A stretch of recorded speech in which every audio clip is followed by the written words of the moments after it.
It's time for an apple fritter. Here's your host, Jimmy Apple. Welcome to another episode of An Apple a Day's The Fritter. I'm your host, Jimmy Apple. How you feeling today, my friend? You feeling good? You feeling strong? You feeling better than you did yesterday? Excellent. You can't ask for better than that. Hey, we got a good one for you today. Have you ever had a stent placed, maybe a cardiac stent? Or maybe you know someone that had a stent placed. Have you ever wondered how long do those stents actually last? Do they last forever? Are they meant to be permanent? Well, we're going to answer that question today. So sit back, relax, and listen to what Dave has to tell you about stents. How long do stents last? Stents open up narrowed arteries. When you have a stent placed, it's meant to be permanent. Stents can stay in your body without breaking down over time. However, stents only treat one area where your artery has narrowed or closed. They don't treat the underlying condition of vascular disease. This means that your artery can narrow again, even if you've had a stent placed. New blockages can occur. Blockages can occur on the stent as a reaction to the stent. Stents are small tubes inserted into your body to reopen a narrowed artery. They are made to be permanent. Once a stent is placed, it's there to stay. In cases when a stented coronary artery does re-narrow, it usually happens within 1 to 6 months after placement. Without the right medication and lifestyle changes, you can still have narrowing in other arteries that will need a stents down the road. The stents placement will only be one part of your treatment plan. Depending on your specific underlying conditions, you may also need to quit smoking, eat a more heart-healthy diet, add exercise into your daily routine, talk with your doctor about ways to lower your cholesterol, work with your doctor to lower your blood pressure, make sure diabetes is well controlled. A medical professional can work with you to reach these goals. You'll likely be prescribed a medication to help keep your blood from clotting around your stent, in addition to drugs to treat any other underlying conditions. You may also be given a specialized diet plan to follow. It's important to take any prescribed medication and follow any dietary or other lifestyle changes suggested by your doctor. Stents can be placed in arteries throughout your body. This includes your coronary arteries. Your coronary arteries carry blood throughout your heart. Cerebral arteries. Your cerebral arteries provide the blood supply to your brain. Carotid arteries. Your carotid arteries carry blood up your neck and to your head. Aortic artery, aorta. The aorta is the largest artery in your body, running from your heart to the middle of your chest and abdomen. Iliac arteries. Your iliac arteries are found between your abdomen and pelvis, and supply blood to your pelvic area and legs. Peripheral arteries. Peripheral arteries most often refer to those that run through your arms and legs. Coronary and carotid arteries. Treating the underlying condition is thought to be the biggest factor in stent success or failure. While clots and scar tissue can form, re-narrowing is most likely to occur in other spots along these arteries. For these stents to succeed, it's vital to reduce future plaque buildup in the arteries around the stents. Cerebral arteries. Cerebral stenting is a newer procedure than many other types of stenting. Cerebral stents are placed to treat aneurysms in your brain. Since this procedure is newer, the long-term durability data isn't available yet. More research and clinical trials need to be done to determine how durable and effective stenting is in this anatomy.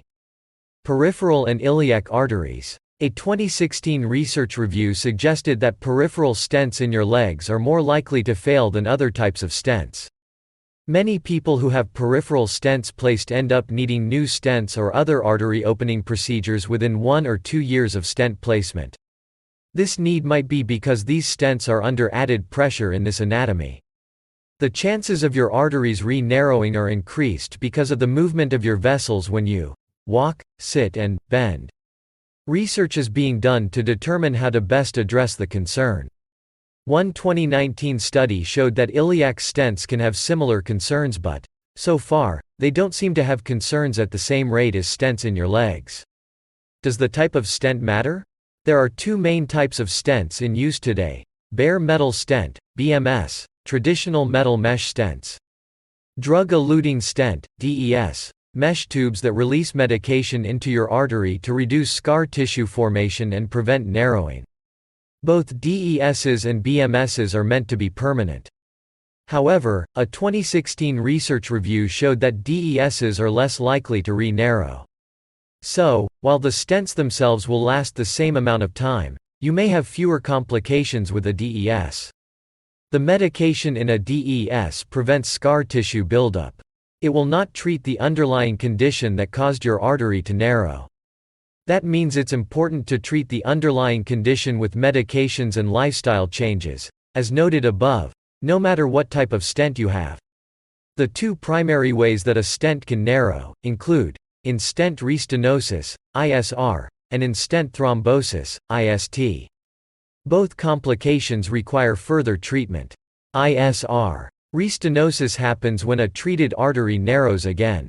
When this happens in or around a stent, it's called in-stent restenosis, ISR. ISR is rare but can happen during the healing process as your damaged artery regrows around the stent and forms scar tissue.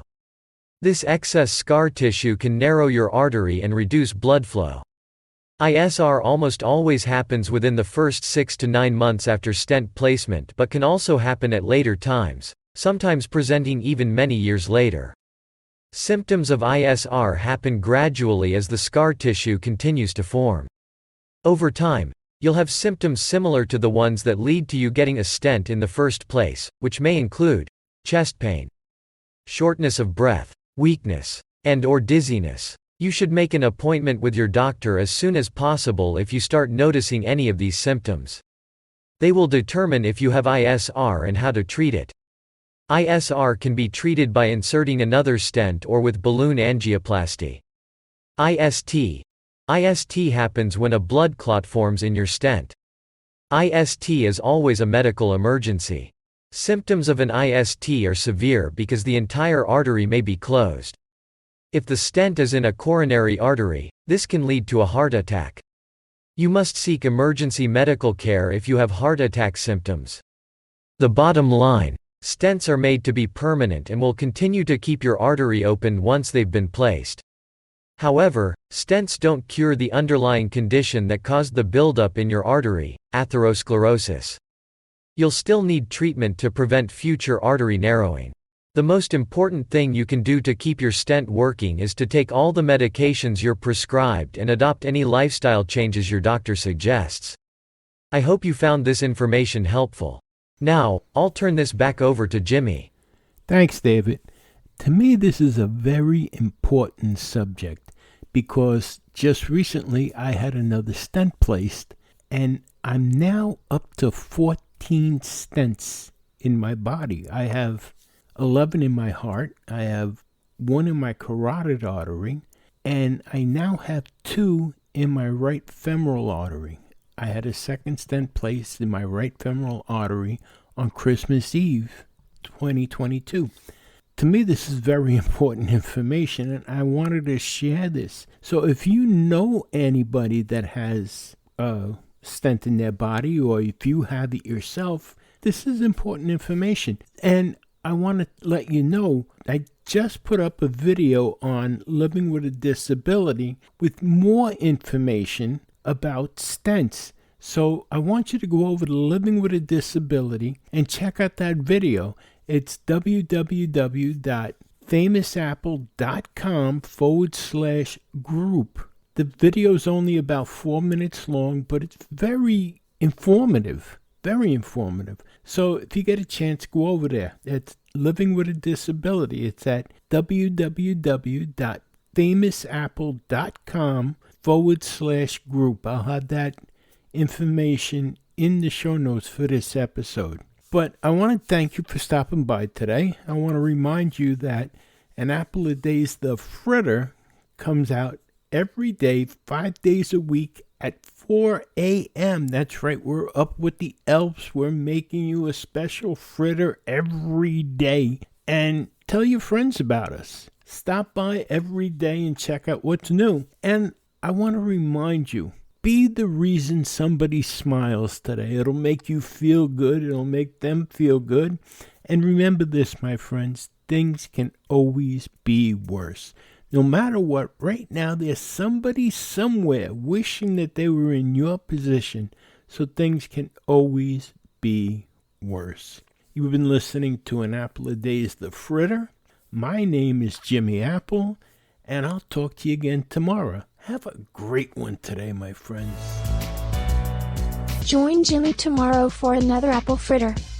In the meantime, stop over at our YouTube group page, Living with a Disability, join in the conversation and make some new friends. See you next time.